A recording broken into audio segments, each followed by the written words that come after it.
Exercise 11.2. Listen to a discussion in a U.S. history class. Morning, everyone.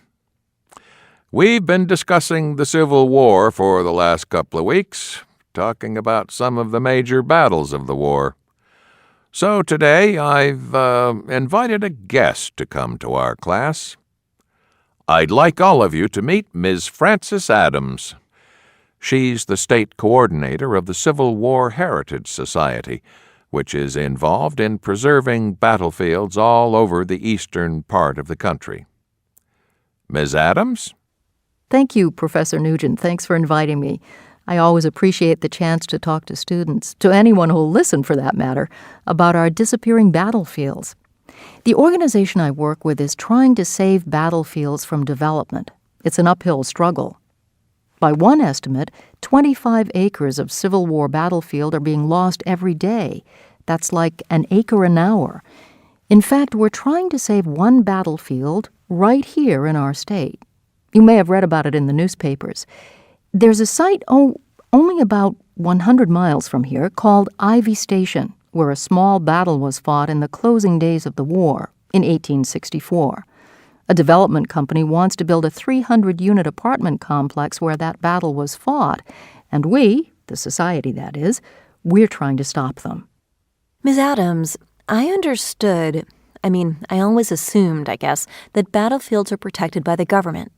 A few years ago, I went with my family to the battlefield at Gettysburg, and it seemed pretty well protected to me. You're right. The Gettysburg battlefield is well protected. After all, Gettysburg was the largest battle of the whole war. And so, the sites of most important battles, Gettysburg, Antietam, Shiloh, Vicksburg, they're all National Historical Sites. And they're under the protection of the National Park Service. But have you ever heard of, say, the Battle of Salt Run in Virginia? No. Well, that's not too surprising, as it wasn't a turning point battle, but it involved several thousand Union and Confederate troops. Okay, now when I came in, I put one of our society's brochures on each of your desks. I want to show you. Just take a look at the cover of the brochure.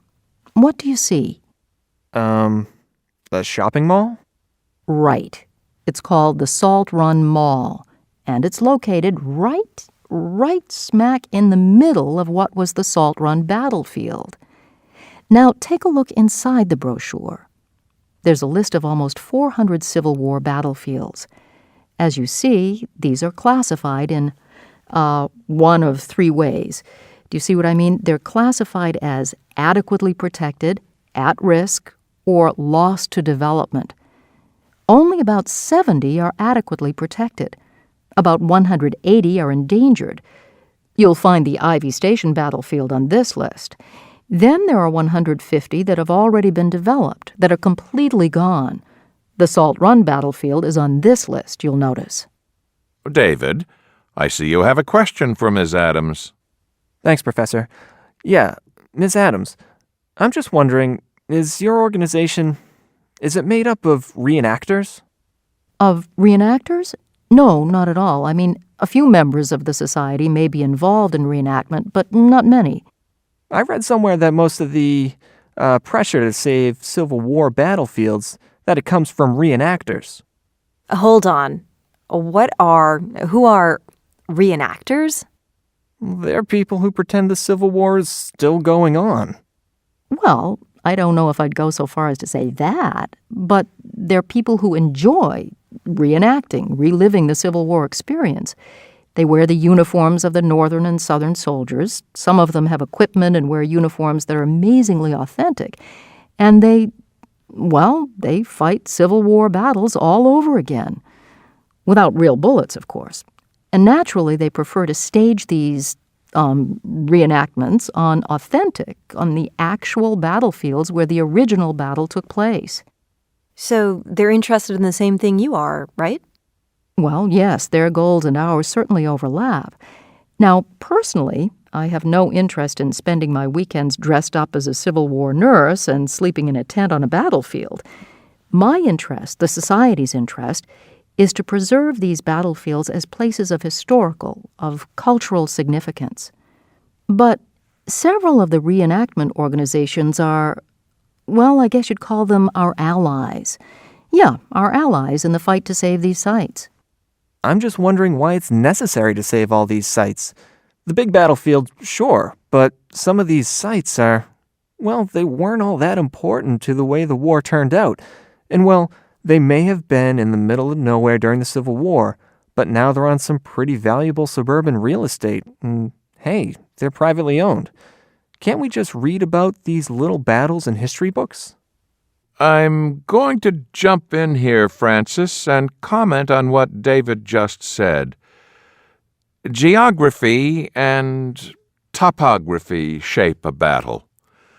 The patterns of hills, valleys, rocks, rivers, streams, these are all important. And if future historians, military historians, if they don't have access to these battlefields, they won't be able to understand what really happened back in the 1860s. And I'd just like to add, for those of us who are non-historians, who are not professional historians, well, I think it is important for us, too, that these sites be preserved. If you walk around on a Civil War battlefield and you imagine what happened there, well, you have an emotional connection, an emotional empathy with those who fought there. You can't get that walking around a parking lot. And also, well, I think we owe those soldiers, the ones who fought and died in these places, I think we owe them a measure of respect for their courage, for their sacrifices, no matter how unimportant the battle was to the outcome of the war. So what does your society do, Ms. Adams, to save battlefields? Well, one of the things we do is what I'm doing today, making people like you aware, educating people about the problem of disappearing battlefields. And then, as I said, we work with other groups, reenactment groups and historical societies and so forth, to coordinate our efforts. We meet with government officials, state, local, federal, and try to persuade them to buy battlefield land in order to preserve it. And when we can afford it, we buy up land ourselves and keep it free of commercial or industrial development. The Society owns and maintains about 3,000 acres of battlefield land in 7 states. Well, I'm still of the opinion that you can't really stop progress. Sometimes you shouldn't even try. Well, David, you're certainly entitled to your opinion, but I can't imagine giving up our own heritage, our own history, without a fight. Anyway, if any of you are interested in joining the Society and helping preserve these sites, personally, I think it's a wonderful idea. I've been a member myself for about 5 years. Inside the brochure I gave you, there's a form you can fill out if you're interested in joining.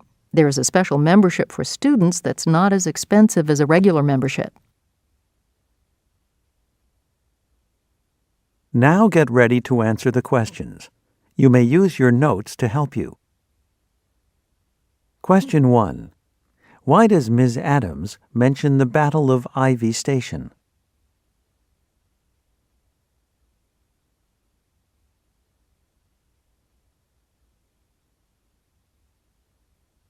Question 2. How does Ms. Adams make the class aware of the current condition of the Salt Run battlefield?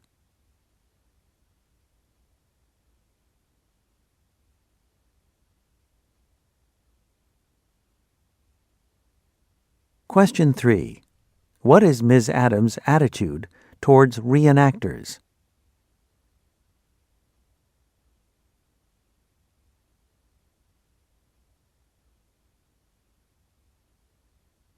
Question 4. What is David's attitude toward the preservation of Civil War battlefields?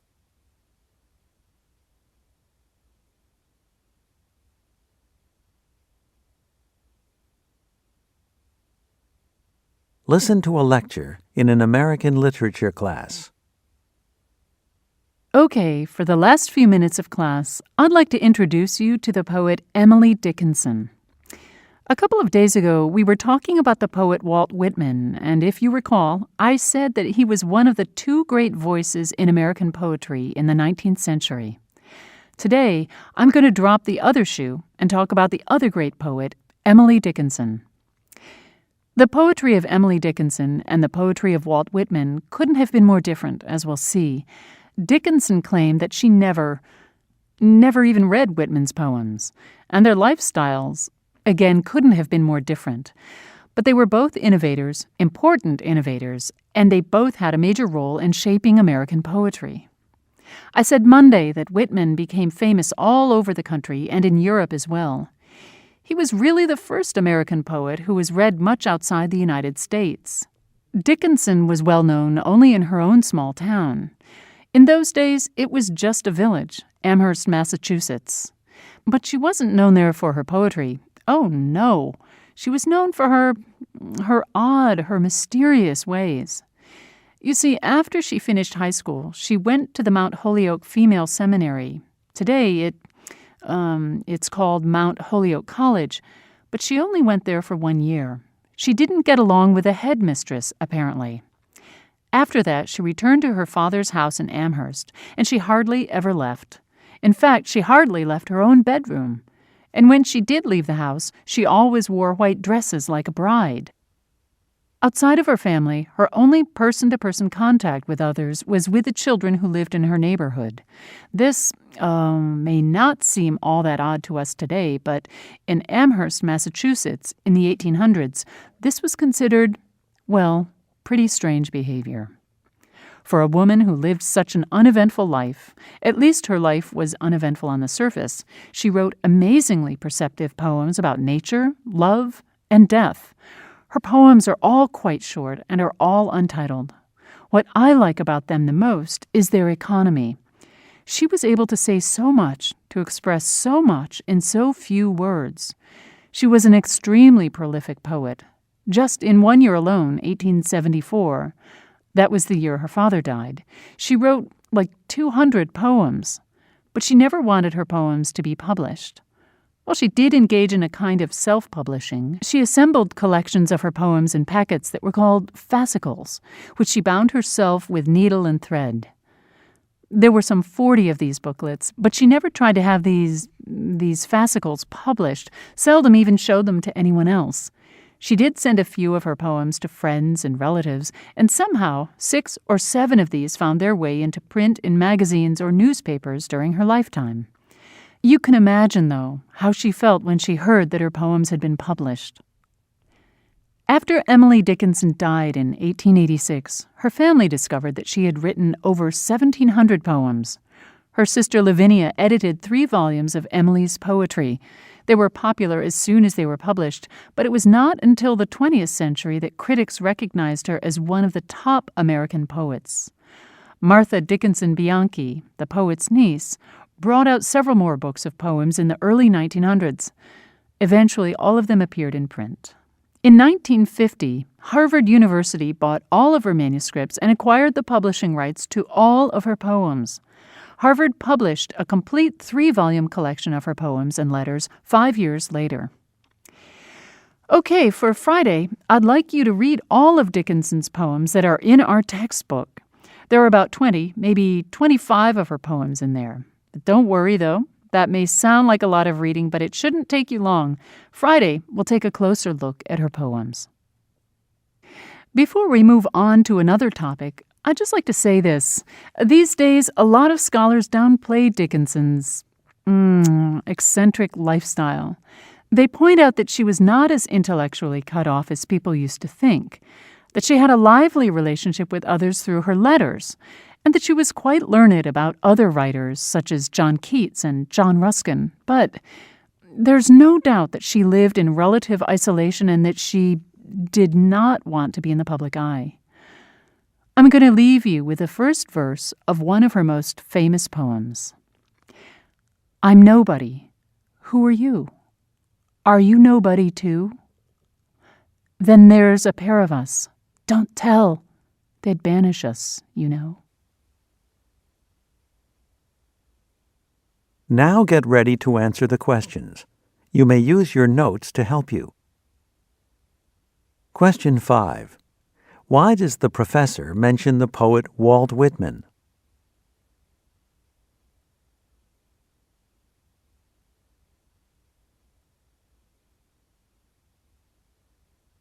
Question 6. Why does the professor mention Harvard University?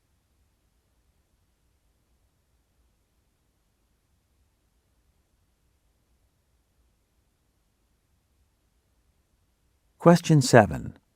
Which of the following best summarizes the professor's attitude toward Emily Dickinson?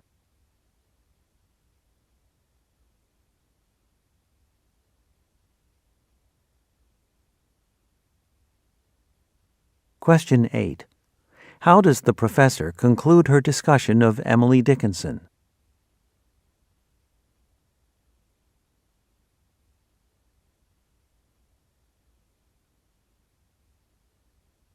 Listen to a lecture in an art history class. Morning. Today I'm going to take a few minutes to talk about folk art.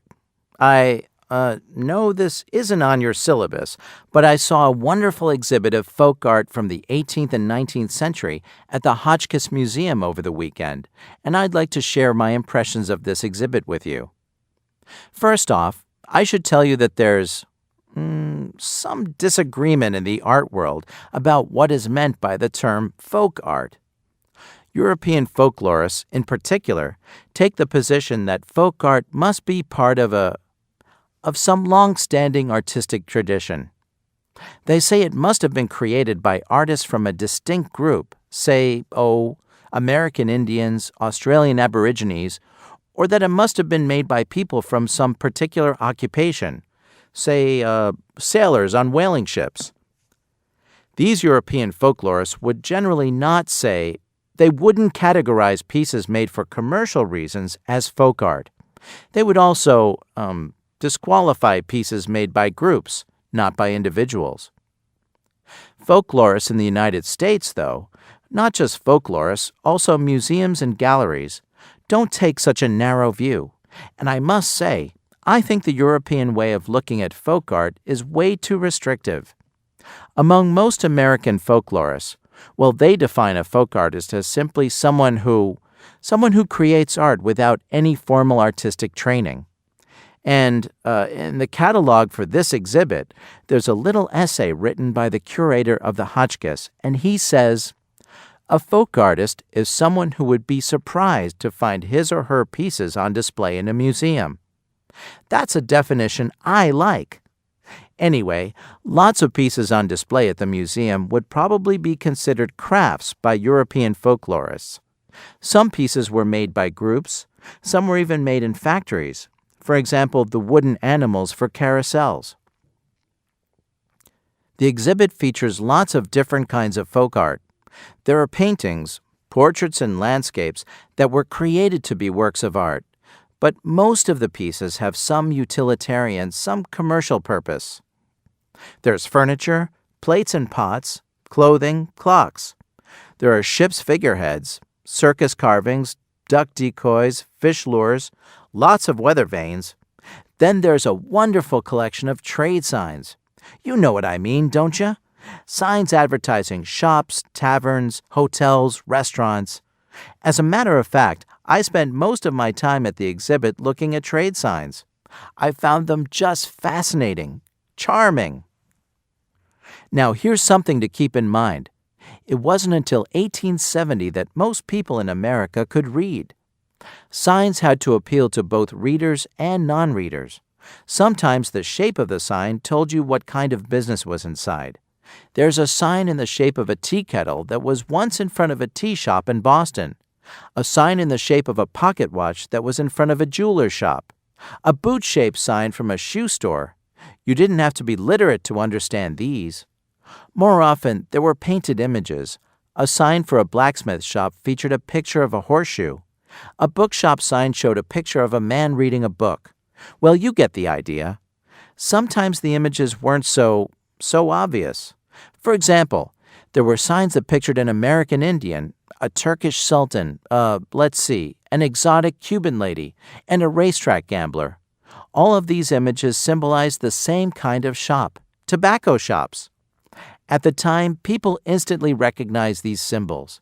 Maybe they couldn't read, but they had what's called visual literacy. Visual literacy. These symbols were as meaningful to them, well, just like today. We know we can get hamburgers and French fries when we see golden arches. It was the same sort of thing. Sometimes signs contained political messages. There was an inn in Philadelphia called King's Inn, and its sign showed a picture of King George III on a horse. Well, this was just before the Revolutionary War, and George III wasn't too popular with the colonists. They weren't real fond of him. So the king is pictured on this sign as a clumsy fool practically falling off his horse. Oh, another thing to keep in mind. Back in colonial times, many streets didn't have names, and most buildings didn't have numbers, street addresses. Trade signs served as landmarks. People would say, "Meet me by the sign of the Lion and the Eagle," or "by the sign of the Dancing Bear." If you go to the exhibit and you look at the trade signs, you'll notice that there are almost no plaques that tell you who painted the signs. There are maybe 3-4 sign pieces in the show. The sign painter William Rice of Hartford, Connecticut, was one of the few who signed his work. A few of the signs in the exhibit were done by fairly well-known portrait artists, Horace Bundy, Rufus Hathaway, who made signs for extra money. Their styles are distinctive, and the signs they made can be easily identified. But most of the sign painters, they were mostly itinerant artists, traveling from town to town on horseback, painting a few signs in each town. Anyway, their names have been long forgotten. Well, I want to get back to our discussion of Renaissance art, but I do hope all of you get a chance to see the exhibit at the Hotchkiss. It will be there another 6 weeks. Now get ready to answer the questions. You may use your notes to help you. Question 9. How does the professor introduce his discussion of folk art?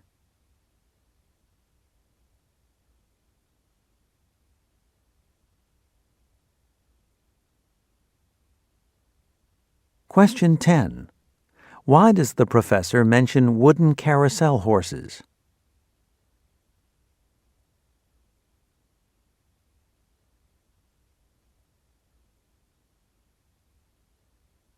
Question 11. How does the professor explain the concept of visual literacy?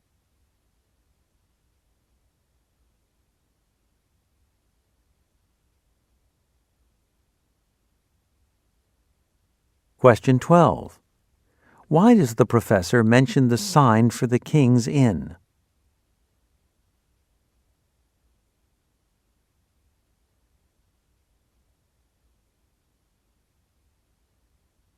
Question 13. Why does the professor mention the sign painter William Rice?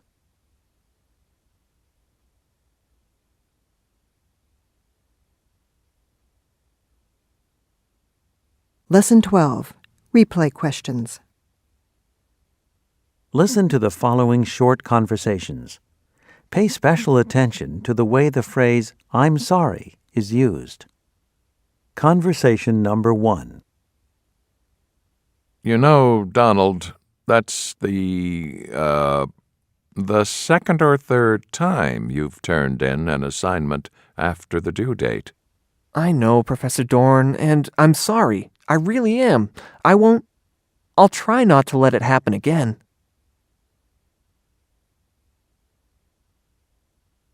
Conversation number 2. Next, I want to talk about a process that's important, that's of central importance to all living things that breathe oxygen anyway. That's the Krebs cycle. I'm sorry, Professor, the what cycle?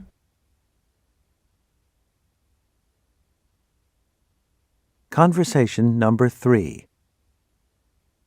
Hey, Laura, you want to go skiing up at Snowberry this weekend with my roommate and me? I'm sorry, I wish I could, but I've got to get the books this weekend. I have a big test in my calculus class on Monday.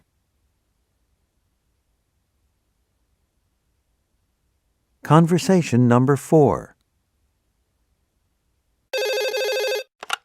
University Recreation Center, Jill speaking. Yeah, hi. I'm calling to reserve a tennis court on Friday morning at 6:30 a.m. At 6:30 in the morning? I'm sorry, but we don't even open until 7:30.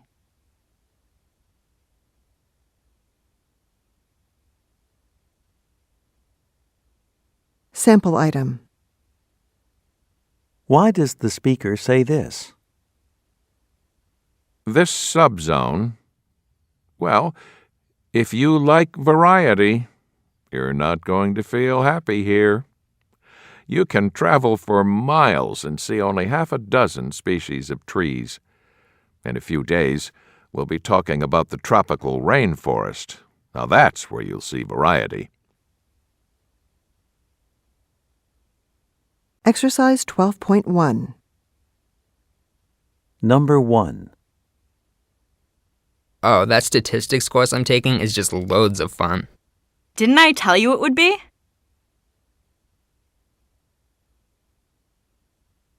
Number 2. So did you and your lab partner get together and write up your experiment? No, and wait till you hear his latest excuse. You're gonna love it.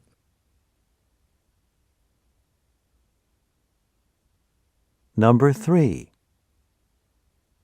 Does Professor White ever change his grades? Oh, sure. About once a century.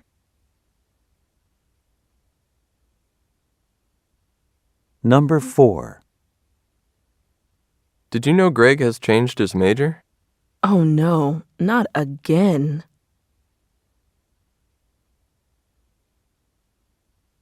Number 5. So, you're moving out of your apartment? Yeah, I got a place closer to campus. I just hope the landlady here gives me all of my security deposit back. Well, you'd better leave the place spick and span.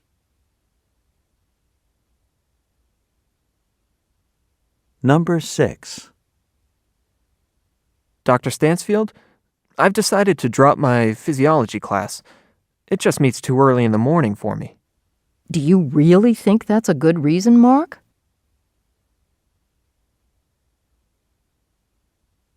Number 7. Professor McKee, I know you speak Spanish. I wonder if you could translate this poem for me? Let me have a look. Well, I'm afraid this is written in Catalan, not Spanish.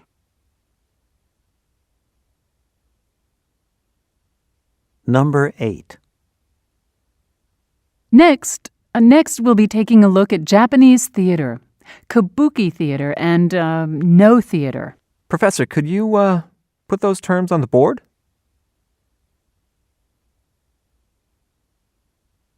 Number 9. Today, we were going to continue our discussion of complex numbers. In our last class, we spent quite a bit of time talking about imaginary numbers, but I must say I noticed a few puzzled expressions as you filed out. Part of the problem, I think, is the name imaginary numbers. They are not imaginary. They are as real as any other kind of number. So, here's the thing. We really can't go on to complex numbers until we get this right.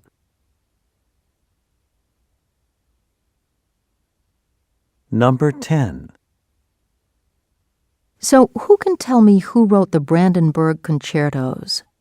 I think, was it Bach?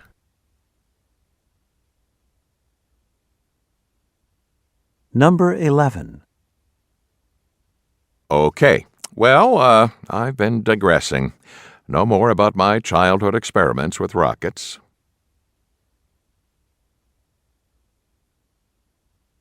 Number 12. Now, I know I didn't give you a set number, a maximum number of words or pages for your term paper. I only said it had to be more than 10 pages. I didn't really want to discourage anyone from fully exploring the topic you chose, but I must say, some of these were, well, almost ridiculous.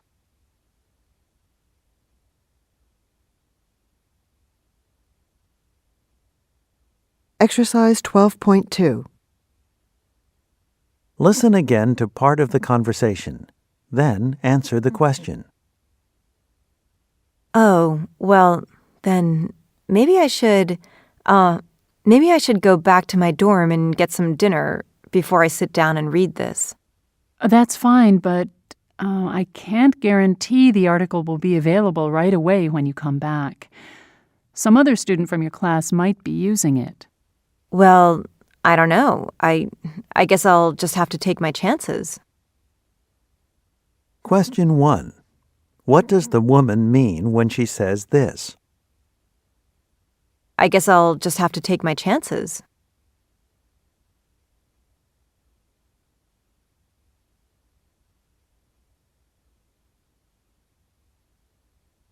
Listen again to part of the conversation. Then answer the question. So, how was it? I mean, was it a good dig? Do you mean, did we find any artifacts? No, it was supposed to be a very promising site, but it turned out to be a complete bust. We didn't find anything. Not even one single piece of broken pottery. Nothing, just sand. Question 2. What does the woman mean when she says this? But it turned out to be a complete bust.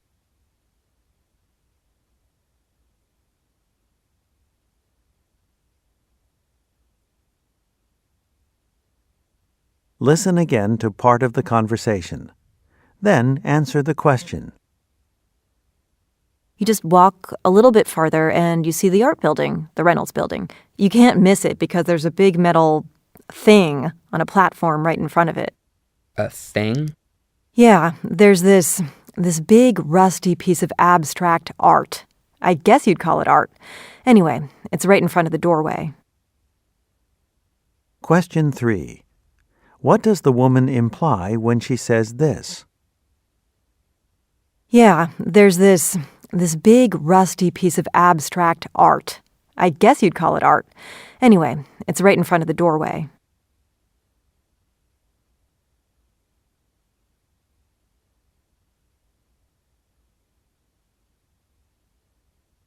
Listen again to part of the conversation.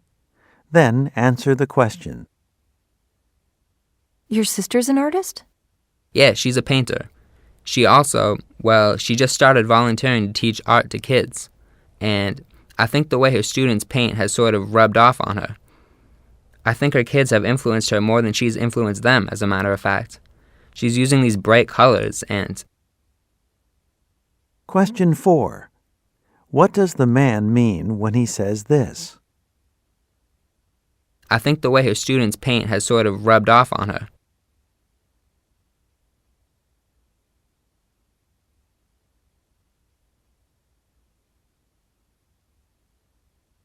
Listen again to part of the conversation.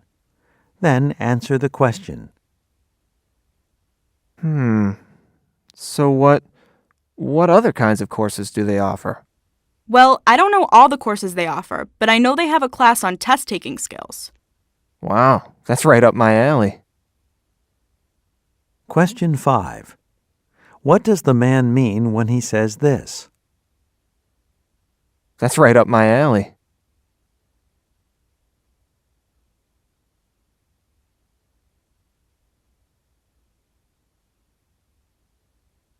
Listen again to part of the conversation.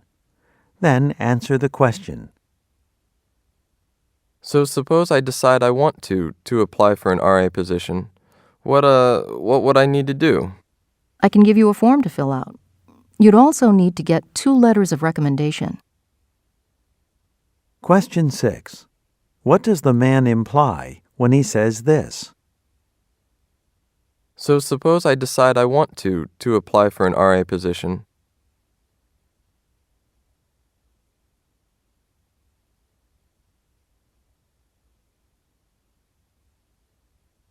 Listen again to part of the conversation. Then answer the question. So then, how do you spend your money? Well, mostly we spend it on travel expenses. We take 4 or 5 trips a semester to other campuses, and we need money for bus fares or gas money, hotel rooms, meals, things like that. Well, I kind of hate to say this, but would it really be the end of the world if the debate team couldn't keep going? Question 7. What does the man mean when he says this? Well, I kind of hate to say this.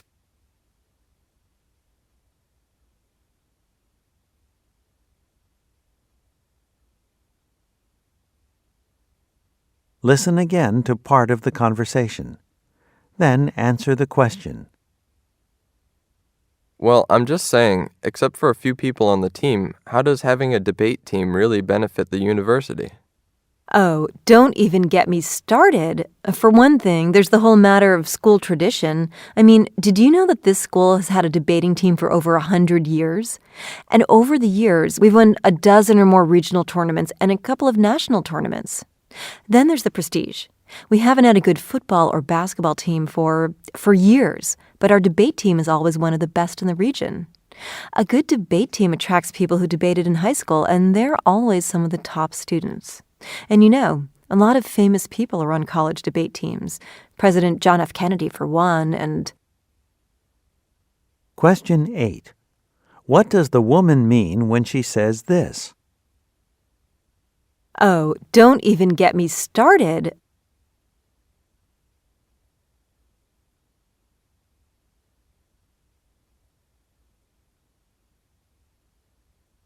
Listen again to part of the conversation.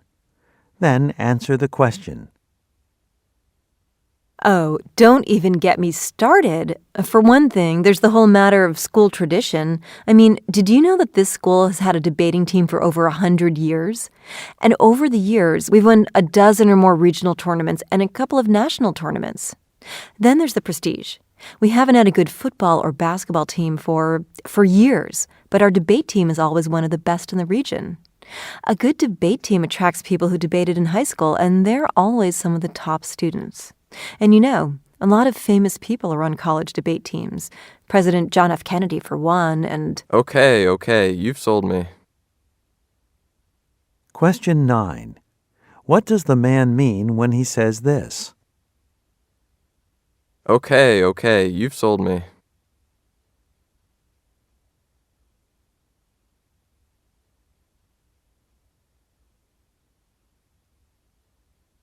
Listen again to part of the conversation. Then answer the question.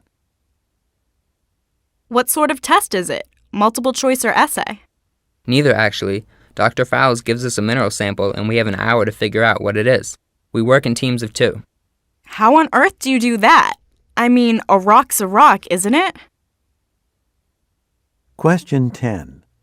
Why does the woman say this? How on earth do you do that? I mean, a rock's a rock, isn't it?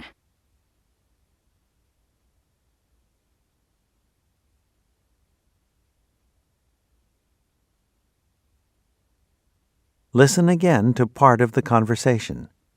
Then answer the question. Probably the most useful test of all is the hardness test. Have you ever heard of the Mohs scale? Huh? The what scale? Question 11. What does the woman mean when she says this? Huh? The what scale?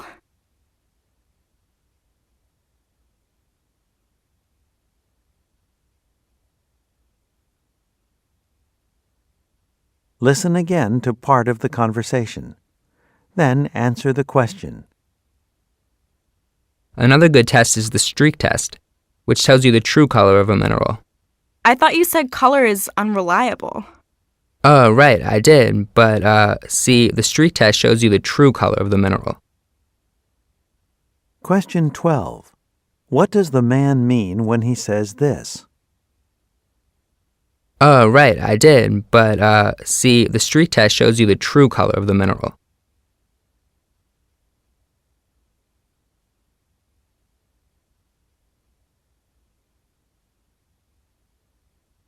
Listen again to part of the conversation. Then answer the question. And then there's the specific gravity test, the ultraviolet test. That one's kind of fun, too. Oh, and the blowpipe test. And then... Wait, stop. I get the picture. And after you've done all these tests, you can identify any mineral? Question 13. Why does the woman say this? Wait, stop. I get the picture.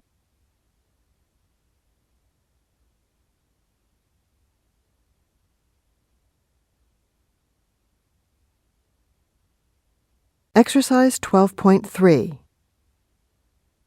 Listen again to the professor's comment. Then answer the question. First, I just want to say good job on your presentation, Charlie. It was very interesting. And then, well, I just want to add this. You said you weren't sure why the planet Venus was named after the goddess of love. It's true, Venus was the goddess of love, but she was also the goddess of beauty. And, well, anyone who's ever seen Venus early in the morning or in the evening knows it's a beautiful sight.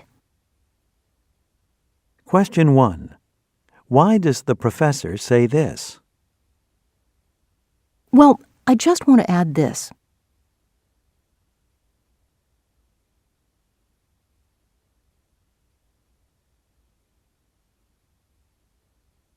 Listen again to part of the lecture. Then answer the question. Computers have been used since the 60s to record choreography. The first one I know about anyway, was a program written by Michael Knoll. And it was, I guess by today's standards, you'd say it was pretty primitive. The dancers looked like stick figures in a child's drawing. Question 2. What does the woman mean when she says this? The dancers looked like stick figures in a child's drawing.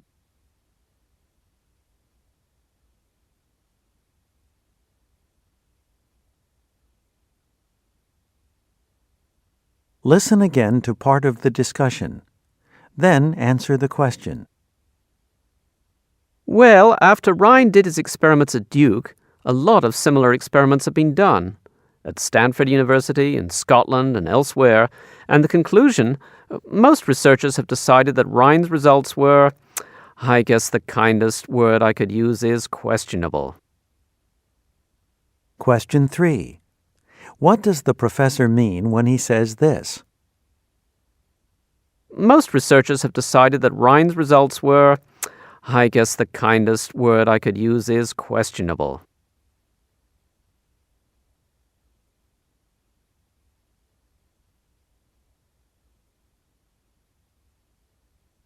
Listen again to part of the discussion. Then answer the question. So that's why you don't believe in ESP. To put it in a nutshell, I've just never seen any experimental proof for ESP that stood up to careful examination. Question 4. Why does the professor say this? To put it in a nutshell,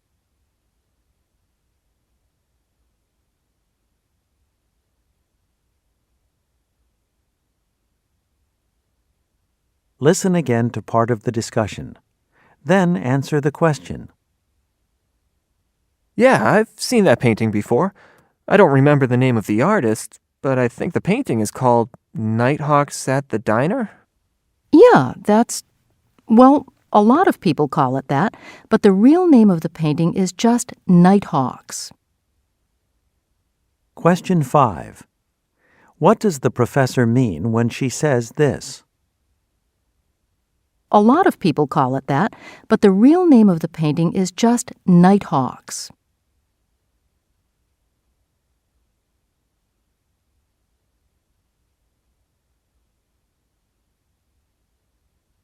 Listen again to part of the lecture. Then answer the question. Now, if you happen to have a copy of the syllabus that I gave you last week, you'll notice that we're not going to be able to... We just don't have time to read all of these 2 poems and talk about them. An epic poem, I probably don't have to tell you this, is a narrative poem, a really long narrative poem. Question 6. What does the professor mean when she says this? I probably don't have to tell you this.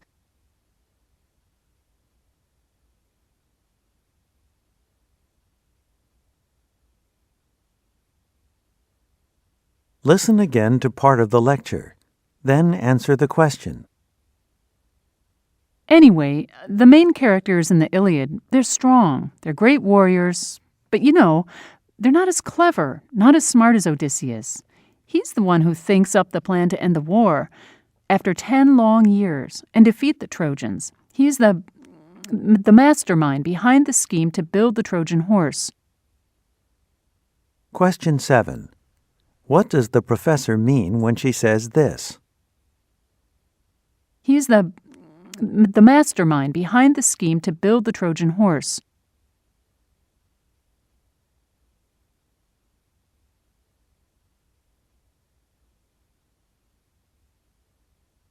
Listen again to part of the lecture. Then answer the question. How does HDR energy work?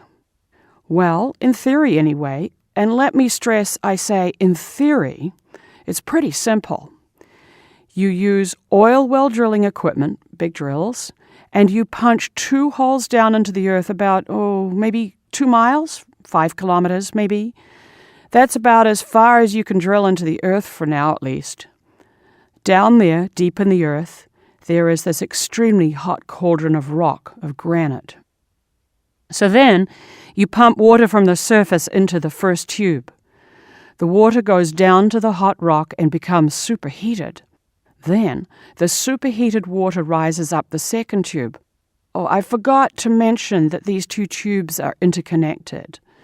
This hot water rises up the other tube and you use that to heat up a volatile liquid. Do I need to go into what I mean by that? No. Okay.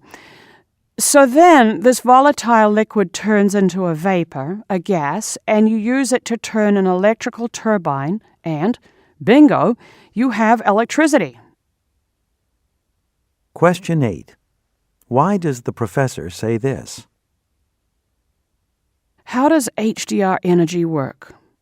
Well, in theory anyway, and let me stress I say in theory, it's pretty simple.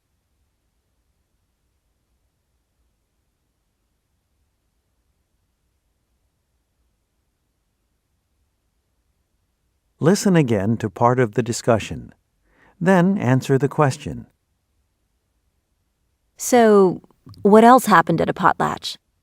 Well, then the host would usually destroy some of his most valuable possessions, such as fishing canoes, and he'd throw coins and almost anything valuable into the sea. What? Excuse me, Professor, I just don't get it. It just seems kind of crazy to me. Why would anyone want to host a party like that? Question 9. What does the student mean when he says this? Excuse me, Professor, I just don't get it.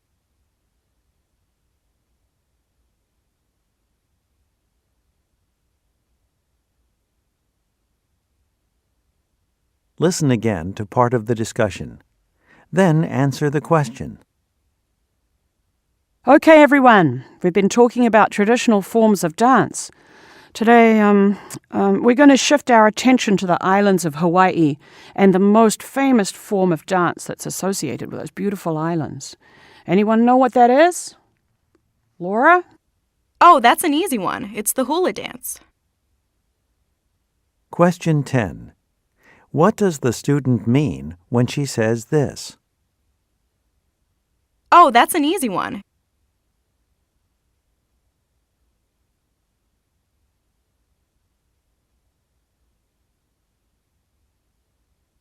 Listen again to part of the discussion. Then answer the question. Oh, by the way, in Hawaiian, the word ukulele means jumping flea. Jumping flea? Yeah? Why did they call it that? Probably it was because, well, to tell you the truth, I don't have a clue. I'll try to find out for you, though. Question 11. What does the professor mean when she says this? To tell you the truth, I don't have a clue.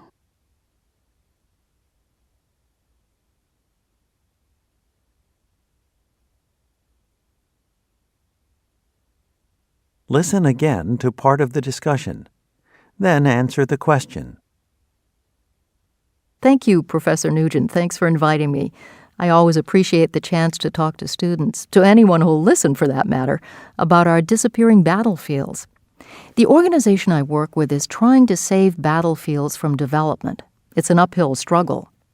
By one estimate, 25 acres of Civil War battlefield are being lost every day. That's like an acre an hour. Question 12. What does the speaker mean when she says this? It's an uphill struggle.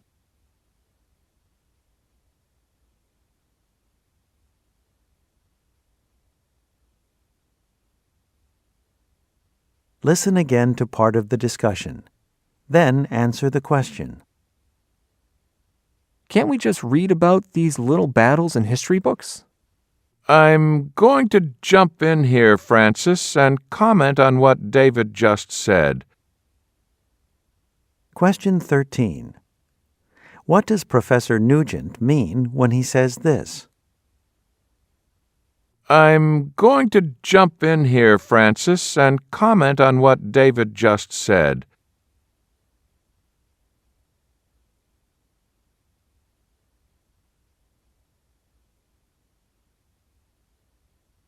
Listen again to part of the lecture.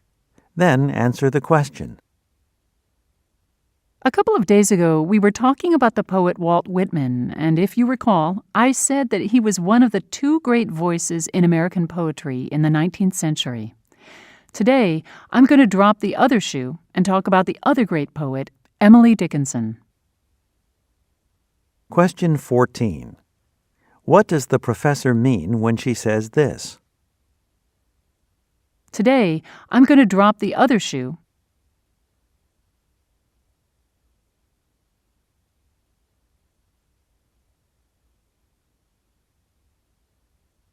Listen again to part of the lecture. Then answer the question. Okay, for Friday, I'd like you to read all of Dickinson's poems that are in our textbook. There are about 20, maybe 25 of her poems in there. But don't worry, though. That may sound like a lot of reading, but it shouldn't take you long. Friday, we'll take a closer look at her poems. Question 15. What does the professor mean when she says this? Don't worry, though. That may sound like a lot of reading, but it shouldn't take you long.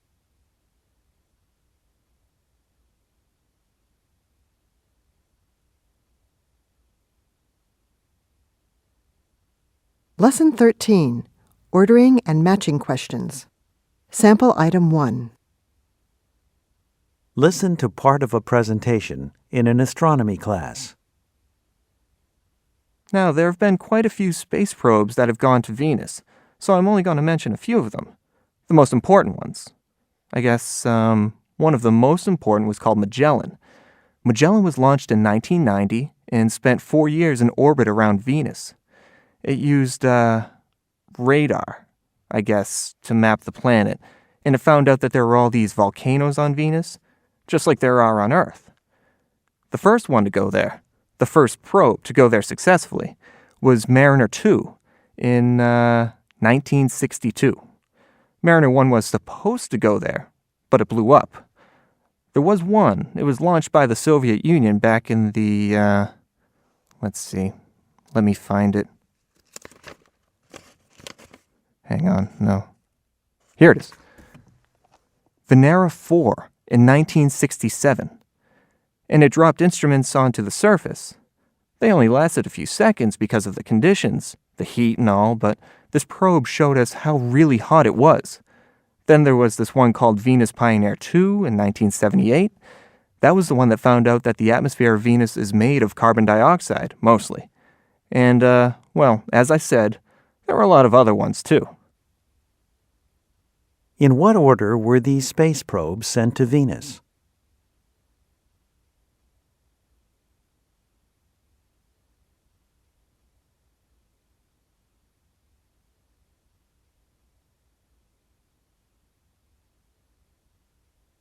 Sample Item 2. Listen to part of a lecture in a biology class. Within the taiga itself, you'll find 3 subzones. The first of these you come to as you're going south, is called open forest. The only trees here are needle-leaf trees. You know, evergreen trees, what we call coniferous trees. These trees tend to be small and far apart. This is basically tundra. It looks like tundra, but with a few small trees. Next, you come to what's called closed forest, with bigger needle-leaf trees growing closer together. This feels more like a real forest. This subzone, well, if you like variety, you're not going to feel happy here. You can travel for miles and see only half a dozen species of trees. In a few days, we'll be talking about the tropical rainforest. Now that's where you'll see variety. Okay, finally you come to the mixed zone. The trees are bigger still here, and you'll start seeing some broad-leafed trees, deciduous trees.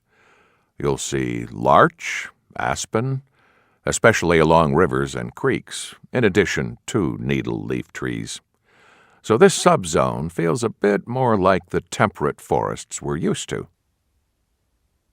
The professor discussed 3 subzones of the taiga. Match each subzone with its characteristic.